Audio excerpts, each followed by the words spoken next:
Hello and welcome back, guys. So in this video, what we are required to do is we need to return the first and last parameter passed to a function. Okay, fine. That's not a big thing. Okay.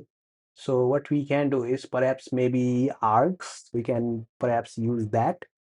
Right. So first parameter is 1 and then last is 5. So like this. So if there is an input, right? So perhaps what we can do is return args, right, 0 and then comma args. Right, so since this is tuple, args are normally tuple, considered tuple, I guess.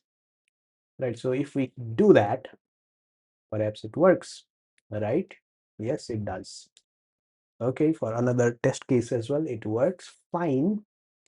Right, so that's how we basically solve this very easy problem. Okay, so let's check other people's solution as well now. So what are we looking at? It's something similar, huh? So some of them have given this tuple kind of thing bracket as well. That's not required. Whenever we are returning any two args or two tuple kind of thing, it's not required, okay? In Python, it will automatically infer it. That's it's a tuple. Okay, great. So that's how we solve this problem.